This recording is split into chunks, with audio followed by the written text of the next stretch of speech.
Hey everyone, and welcome back to the All Access podcast. We are so excited for our topic today, but before we get into it, I want to let you know that today's episode is sponsored by Iron Horse Financial. You can address all of your financial needs with a custom plan at ironhorse-financial.com. Also, we would love for you to follow us on social media, so connect with us at Bethany All Access on YouTube, Facebook, and Instagram. All right, guys, let's get into the episode. We are talking about missions and all the fun thoughts and things that come along with it. I have here with me Marcus and Cardiff. Thank you guys for joining me. Go on. Thank you. We're so excited for this conversation. I've actually gotten to be a lot more involved in missions this past year, and I'm more than thankful to be able to. We recently opened our All Access Missions arm, and so I've been helping to direct that and kind of bring that form and you know, what can we do with it and expand it. And Pastor Marcus, you've been a huge help. Can you explain what it is that you do here at the church, and maybe even why and how that relates to missions? What makes you passionate about missions because of that? Great. So I am Marcus. First time here with you guys. I'm from Brazil, so your microphone, your speaker does not have a problem. Is my accent. Enjoy it. So, as I said, I'm from Brazil. For many, many years, we were doing missions in Brazil connected to Bethany. And then in 2018, Pastor Jonathan went to Brazil. We met, and I was on a season of my life that I was looking for the next step. And the next step, I had three options. Pastor Jonathan asked me, what are the options? I said, option number one, option number two, and option number three was a sabbatical time to rest and look for the future, pray about the future. And he said, well, I think you should take a sabbatical time. And if you want, come to Baton Rouge, be with me at Bethany, just to rest for 6 months. I came. After 3 months, I got a job offering. He said, well, I think the sabbatical is over. Don't go back to Brazil. Stay here and do missions from here. And I said, well, good. And I became a missionary in the United States. Some people are called to go to Kenya. Yep. And some people are called to come to Baton Rouge, bro. Amen. So this is what I'm doing here. So ever since, I'm helping with several things related to international department, but also with missions. That's awesome. Yeah. Cardiff, same question. What do you do with the church, but then also your heart and passion involvement in missions? Yeah, I'm actually the creative director here at Bethany Church. So I handle a lot of our services, elements, videos, graphics, all that stuff. But I'm highly passionate about missions. Yeah. I went on my first missions trip my junior year of high school to Mexico. And then I actually went to college at Oral Roberts University in Oklahoma and got really connected into missions. The end of my first year, I had a girl come up and sit next to me at lunch, and we were talking. And the next day, sat at the same place at lunch, and she came up and talked to me again. She was an upperclassman. And she goes, hey, we just had someone step out on our missions trip. Would you be interested in going? And I had heard stuff about it, but I was like, I was like, how much was it? She's like, it's $3,000. I'm like, when do you guys leave? And she's like, in 3 weeks. And I was like, man, there's no way. But I left, and I just could not get the thought out of my head. And I called my dad, and I'm like, how do I raise $3,000? I wrote a letter, sent it out to friends and family. In 5 days, I had $5,000. Wow. And I went on my first missions trip. We went to about 9 countries in Europe. Wow. And ever since then, I've been very passionate about what God has been doing in the world and overseas and in different countries. I've been to about 30 countries since that time, and I love missions. I love going overseas. I love different cultures. I love the people. I love seeing how God is impacting different countries, and I love the worldview and how it's expanded my worldview as a Christian, especially here in America with all of our comforts And it's been for sure. awesome. It's been awesome. I love, so I get to partner with Marcus anytime I can. But I also got to. And we are allowed. Yeah, we Yeah, are we'll make allowed. a lot. But I had a great opportunity at ORU to be over and help plan mission trips. Nice. Yeah. And so that was really eye-opening, is to be on that side of it, of communicating with missionaries on the field and sending teams to them, and how do we help and provide relief to those missionaries who are over there for decades at a time. And so that was a great opportunity, and I've loved missions ever since then. Yeah. I know my first trip, I was a senior in high school, and that like half and half, that's what we did, was we literally went to just help the missionaries that were living up in the mountains in Costa Rica and just make what they do easier. Yes. You know, and then the other half, we were hiking 9 hours into the mountains, holding services with a double translation into the local, and then hiking back for Easter. And so it's definitely interesting being on those trips, but then also being on the back end of planning. There's all the things that like you don't think of when you're just there and experiencing, like, oh, this is amazing, I'm in another country, we're preaching the gospel, the Lord is moving. And then you got the trip leader that's like, what time are we eating lunch? Do we even have a ride to the next place? What's the next place? Let's go. And so like I was saying earlier, I've gotten to do a lot of that this past year. That's awesome. With All Access. And so it's been a whole lot of fun. I'm already a planner, being involved in kids for years. We planned events and all the things, but seeing the level of thought and like forethought that goes into like planning missions trips and making sure that your teams are taken care of, all the things, it's a whole and the whole challenges, because you want to be like, oh, let's just get a bus in Africa. Well, that's not a simple, easy task. Yeah. And sometimes you don't know until you get there. And so people will be like, well, what are we doing? Like, we're not 100% sure. Yeah. We are going to be there. Yeah. And where we're going to eat and how we're going to get from place one to place two, we're not sure yet. But we think we've got a plan. We have enough of one. Look, people are going to hear about Jesus. And that's the important thing. And you'll survive it, okay? You're going to come out alive. Well, on that note, we have just had our first All Access missions trip to Puerto Rico a couple months ago. That's awesome. And so we had some people from our church connected from other churches that are connected to our All Access network come with us to Puerto Rico and visit with Pastor Cameron and the team down there. And that was a whole lot of fun. We even have one coming up in July to Rio de Janeiro, Brazil. Yes. Pastor Marcus is home. Yeah. We're going. Are you going? So excited. I am. I'm supposed to go, If my wife does not change the plans. You know, it's the important excited. things. Yeah. So and we have 20 people going. We do. Yeah, sign up. It's a good group. Yes, and because we already have had our amazing All Access Empower conference, you already know the new mission states for 2025. We're going to Cuba. Awesome. Yes. And we're going back to Rio de Janeiro. Exactly right. It's going to be a lot of fun. So check out allaccess.com. BethanyAllAccess.com, and you can get more information. We would love to see you on those trips. But before we really dive into like the bulk of conversation, Pastor Marcus, and then I'm coming to you next, Cardiff. Do you have any like initial thoughts that if you were just like, ooh, if I could tell one person that's, you know, thinking through missions for their church, this is what I would. Yes. I am from Brazil. I was doing a lot of missions in Brazil. I was hosting people in Brazil, and we were getting this question a lot of time. How do I reach people? I'm not from this culture. Should I learn Portuguese? What should I do? And my point is just contextualization without compromising. I love the two verses that talk about missions. Of course, go and make disciples, right? Matthew 28, but also 1 Corinthians 9:22, to the weak I became weak to win the weak. I have become all things to all people so that by all possible means I might save some. But actually this is NIV, and I prefer the NLT version when Paul says, I try to find common ground. So people ask the question all the time, Russians, they drink. If I go to Germany, they drink beer. And they are Christians. What should I do?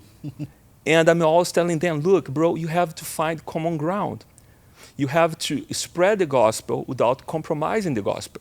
You look to the center. When you ask the question, they drink, should I drink? You are looking to the border. You are looking to the edge. If you look to the edge, you're going to fall. You are looking on the margin. You look to the center, common ground. Yeah. So I was telling Cardiff earlier today, you don't have to become an Alabama fan to win people to your church. Yeah. You can be at LSU and make friends. If you're watching soccer, if you watch football, you can go to a football party and you don't need it to become Alabama. Yeah. You can be LSU and you guys are going to find common ground. Common ground is the football, is the sport. So this is the thought. Go thinking, okay, my goal is Jesus. Common ground is saving people. Don't look to the edge. Don't look to the, should I drink? Should I don't? Well, should I go to that dinner? Should I invite that person for a coffee or something? Yes, but look to the center. If you look to the center, you're going to be protected. That's great.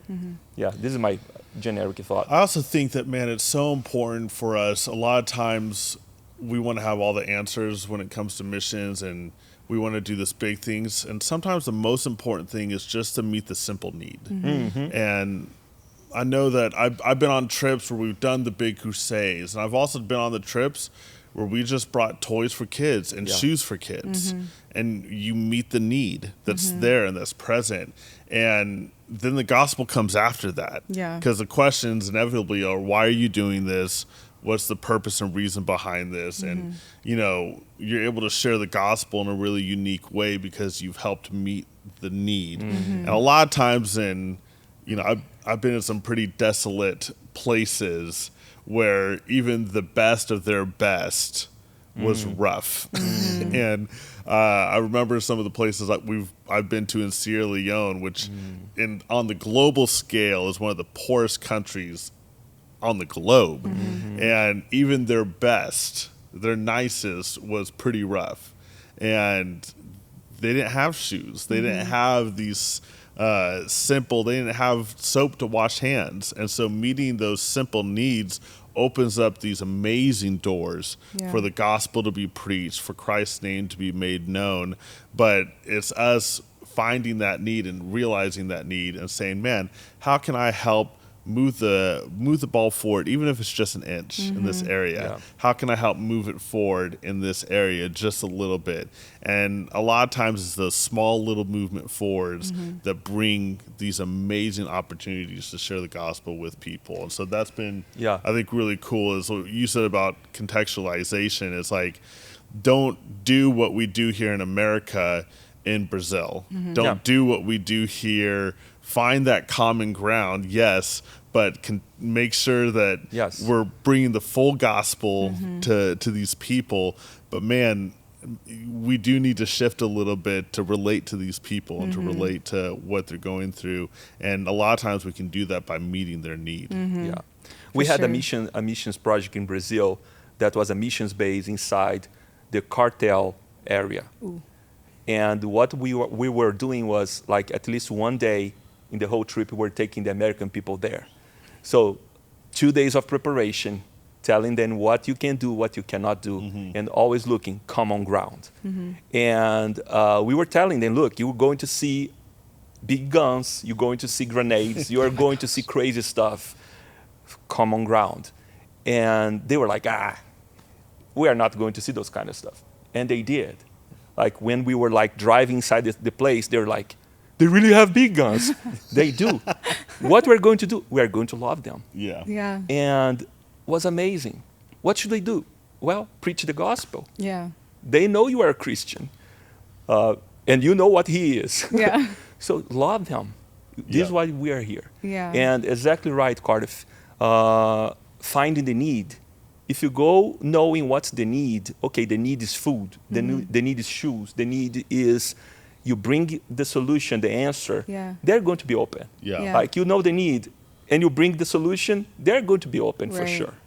That was actually on the Puerto Rico All Access trip a couple months ago. One of the last things that we did was we just went and helped clean up at someone's house and painted the walls that, you know, the the husband was in the middle of like repairing parts of the house, but the parts that were repaired, we went ahead and repainted for him and then left him the supplies to finish.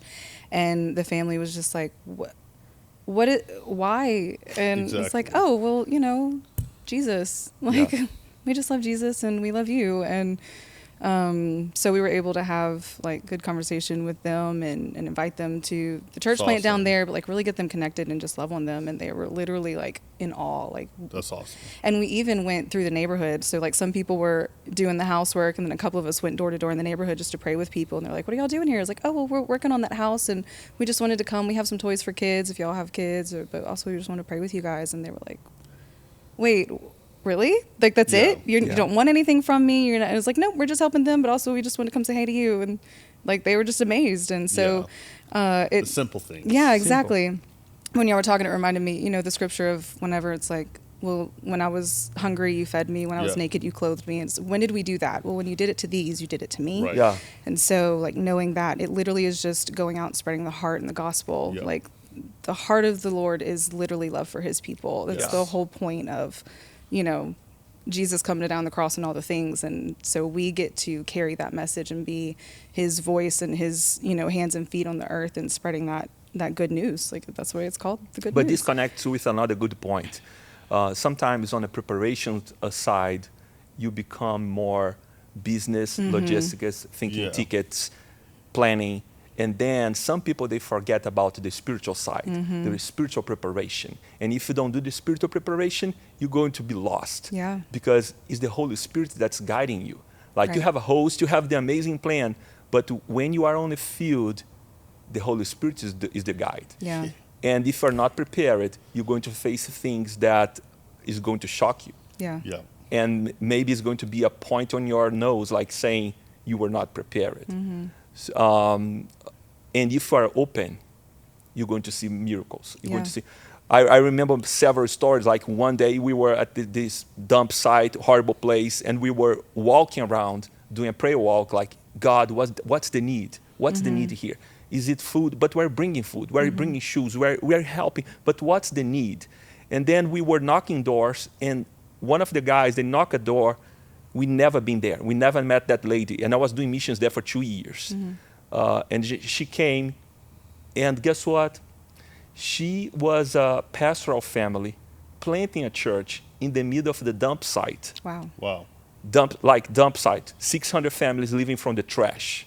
They eat from the trash. Wow. I know it's crazy. And she said, well, the need is so big that I have even, I have shame to share. I said, what's the need? And she said, the need first is food, for sure. But my biggest need is I would love to see a church here. And guess what? The cost to build that just one room was exactly money that we had for a missions project. Wow. So that night, we gave her a check. That's awesome. The next year, we came back with the same team, and they were able to see the launch of that building. Took them a kind of 11 months to build the just one room. But this is the beauty. Yeah. Like you are prepared, you do whatever. You contextualize, find common ground, be simple, and let the Holy Spirit guide you. This is so cool. Like, it speaks a lot. Yeah. This is the way. The way. Exactly. The true and the life. That's so great. Okay. So I guess that leads me to my first actual question, now that we've been talking for like 15 minutes. But what is like the purpose and the heart behind not just going on missions trips, but literally engaging your church, your congregation, the people around you to go on these short-term missions trips? Like, what is the value of that? And why do we bother to put all that effort into it? Yeah. Well, we can go first. You the missions guy. Well, I can speak a little bit about the phases that Bethany has before I jump into the actual moment. Yeah. So Bethany, since Bethany was launched, the first check that came as a donation, we took an offer to send into missions. So this church here, one of the pillars, one of the foundations of the church is doing missions. Yeah. But during the years, as we had shifted with the senior leadership, Also, they kind of they had adjustment. They shift a little bit the missions vision.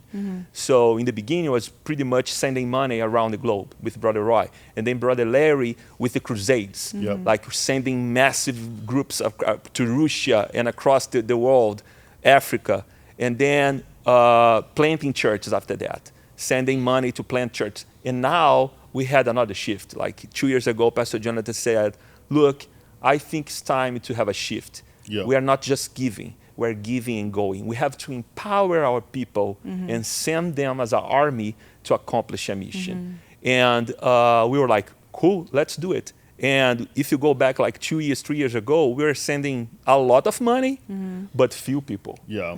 And Pastor Jonathan said, well, we're going to send 300 people this year. And I was like, yes, let's do it. And I remember sitting sometimes, like several times with Cardiff, what do we have to do, Cardiff? Tell me. He's like, bro, I don't know. I have a lot on my plate. Go there and find out. We did. Yeah. We did.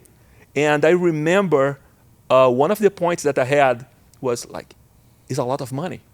But this is another thing. People don't realize that a ticket, like per person, the average is kind of $2,000 to go on a mission trip. And you put the numbers together, 300 times 2. And they're like, bro, we are in Baton Rouge. We are not in California. Right. And I remember the first month, we launched the trips. First month, we got a check, a huge check. Someone said, I'm going to sponsor as much as possible. And with that check, we were able to sponsor almost 100 people. So you look at those things, how to mobilize. First, you have to have the vision. If you don't bring the vision, if you don't tell people, if you don't share, look, this is the vision. There is a need. This is what the gospel says. And if you just like talk about the vision, talk about what the gospel says, but don't implement, you're doing nothing.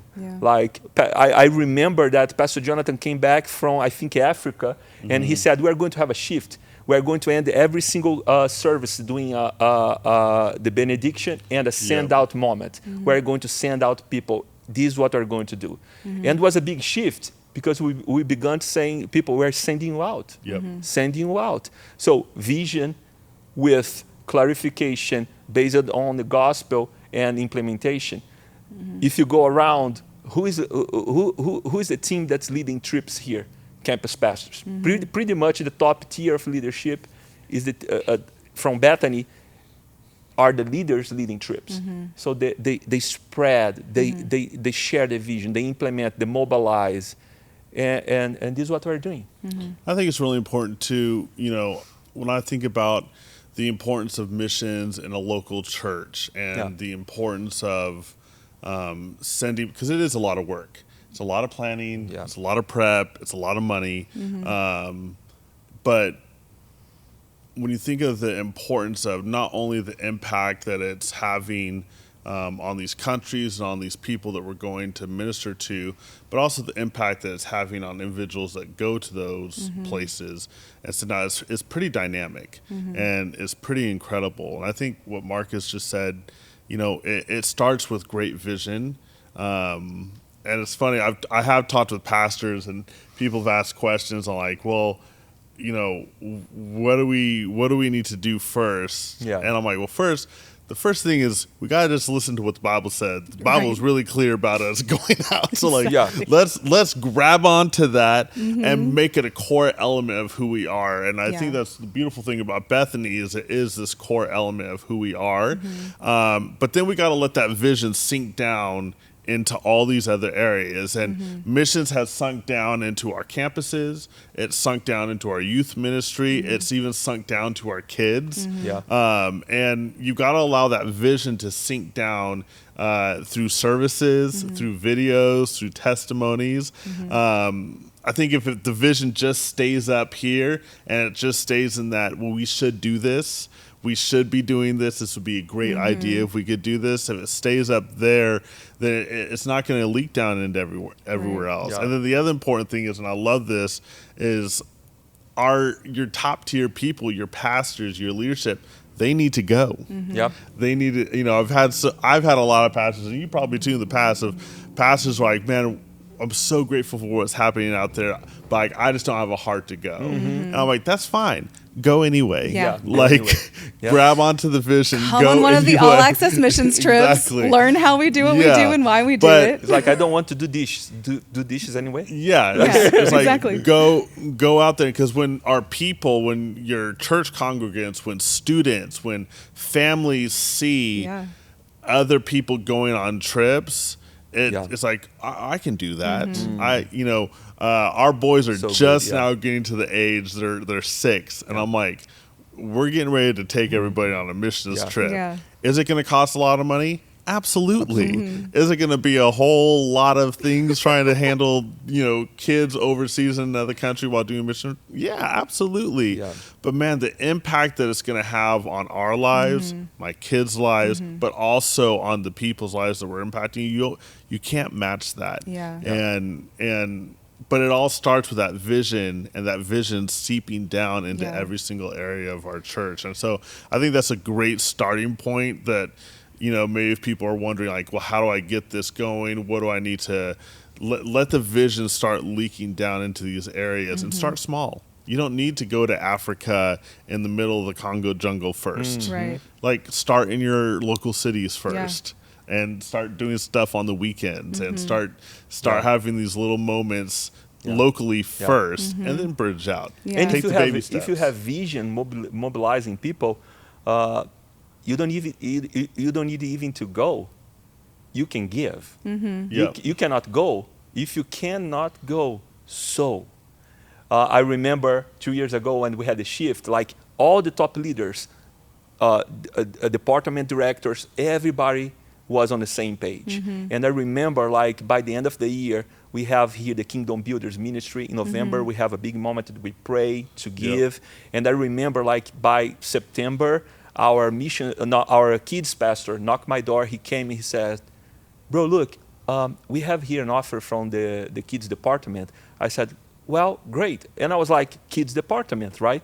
And he goes, no, actually, kids department, but we had a project called Coins for the Coins Kingdom. For the kingdom. I said, tell me more. And he goes, well, we were asking the kids to bring some coins and some change money. And they did. And guess what? We have $3,000. Bro, that gave me chills. Like, I'm talking about kids, 6 years old, 5-year-old toddlers, that they were able to plant a church in Honduras with that money, and did not stop there.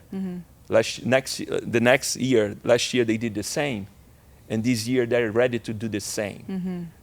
If you mobilize and you implement, and you have the top tiers with vision, spreading the vision, you have like the kids ministry, the bottom of the pyramid is going to be doing missions. Yeah.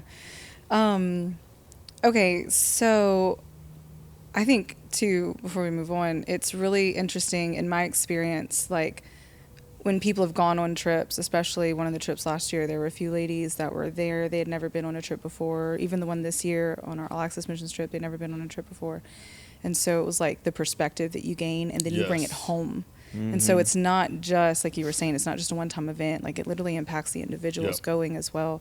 And so even in, which is the other part of my job, outreach, but like even that outreach, arm of your own local church, it is a local missions. And so it's like, if you value outreach within your own community, well, the whole global community is still in need of the gospel, but also it gives you that global perspective of like, we are part of a family across the globe, and like God is the same God everywhere.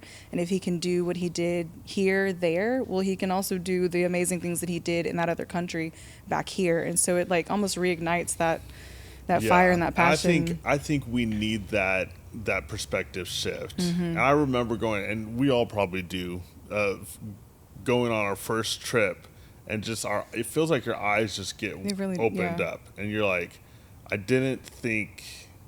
I've seen TV, I've seen, but now like being here and watching people live differently than I live, it just changes your life. And I think on a mass level, it can change your church's perspective on how they're connected, their relationship with Christ, their relationship to other Christians. It just changes perspective for the better in such a unique way. Yeah. And it's, a lot of times you can hardly explain it, but you come back and the impact is so deep. Yeah. And I love watching people come back from mission trips for Yeah. the first time. They're just like, I had no clue. Yeah. And like, I know. Like, I don't know what to say about it. I'm like, I know. Welcome. Yeah.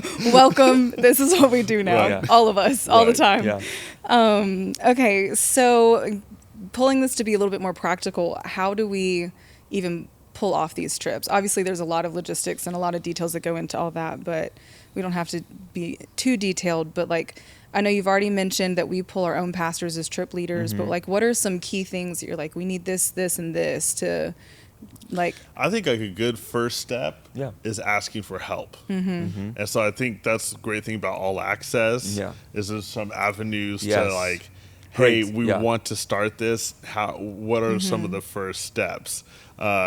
Because I do think it's different for every church, Yeah. every community, wherever you're at.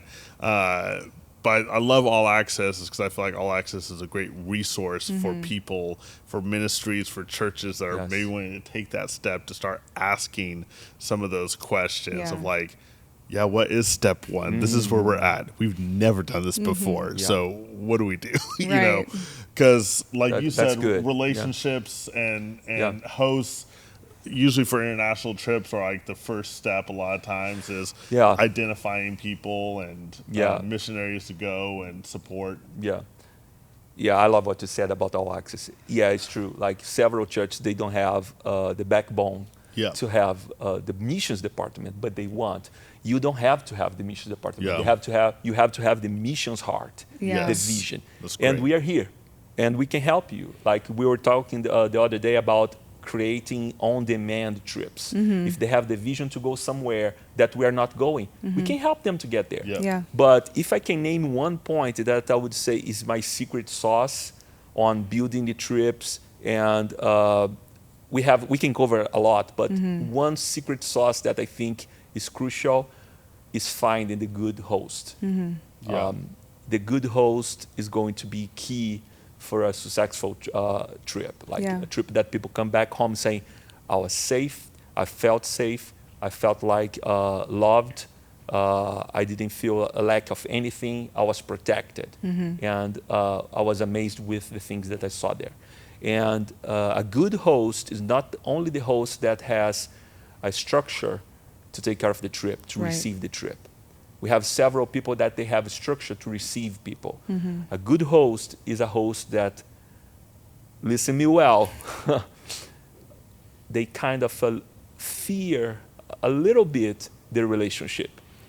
It's like, I fear my wife, right? I love my wife, Yeah. but I fear my wife. And the fear that I have makes me look to my wife and say, well, I don't want to lose you. I don't want to break a relationship. I love you. And this is also connected to, I don't want to lose you. I'll protect this. Some people, they don't fear relationships. They don't even care. I was talking about a friend of mine that went to Mexico with a group of people, and the church that was supposed to host us, they did host us. They showed up at the airport, and once a day for 10 or 5 minutes, and was kind of what's happening. Like the team was doing stuff with another organization, and this is not a good host. Like we need to find hosts that, and this is what we do.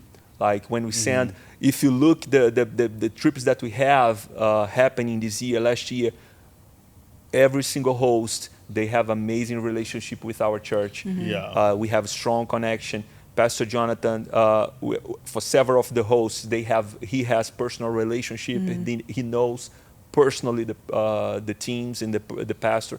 So I would say, listen me well, but a little bit of fear is a secret sauce, according to me. Yeah, I think finding hosts and building those relationships, something we did at ORU is a lot of times, like we would go visit hosts before we sent Yes. trips.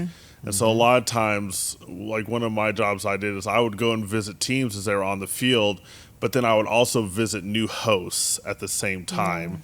And so I think, before you send 30 people overseas to a country that you've never been, it may be good for 2 or 3 people to go and visit, see what the lay of the land is, get the feel, and make sure that it's a good place.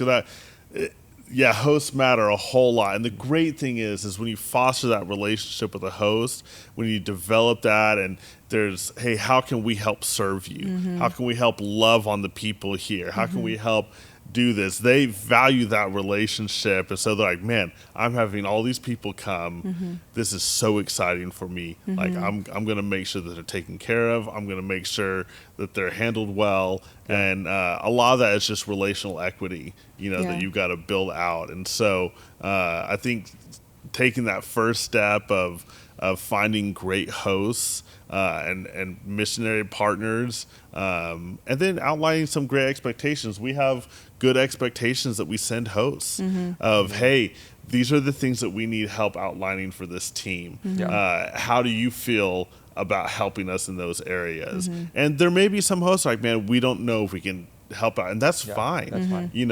But it can help give hosts and missionaries that are out there, like, hey, here's some parameters to help me take this team and to partner with this church in a really significant way. Yeah, I think that's so important because as a trip goer, knowing that all of that's being taken care of, I can go and feel like I'm doing effective ministry because there's not all the time in between of the, okay, but where's the person? What are we doing? Right. Like all of the, that you have good communication, good connection, like you're taken care of, like you were saying. And so and I think communication and connection is key because the reality of it is, and we all know this, being out on the field, things don't go as planned. Right. No. And sometimes our American perspective too needs to get cut down a little bit. Like, we were going to Africa and so many people on my trip were like, are we having air conditioning? Yeah. And I'm like, no. They're like, oh, well. And then I remember we got into one of the cars and someone was like, well, there's no seatbelts in the back. I'm like, we're in Africa. Yeah. Like, you be sure you don't jump out of a window. It'll be fine. But like, there are like the relational equity and the connection, the communication. If you have that, then some of these other things that you don't have overseas will, sometimes you sit down to eat a meal and man, that meal does not look appetizing by any means, but that's the best that they have. And that's the best that you're going to get that night. And so that open communication with hosts, I think, is really great. Bro, and really I have strong. to cut you. I remember one day, look, I hate chicken liver. I remember I think one everybody day hates that chicken I was liver. invited for a lunch and was a family that we were trying to reach to the gospel and to Jesus. And we went there, I was there, and she brought a special, she fixed a special lunch. Oh. Yeah, of course, Brazilians, we eat a lot of rice and beans, and then she brings that thing like special plate and was covered. And she opens, was chicken liver. Bro. And I was like, Jesus. And I remember that, okay, this is what I'm going to do. I'm going to eat as fast as possible. And I did. And guess what? She goes, you didn't like it. Get one more piece. I was like, oh, no.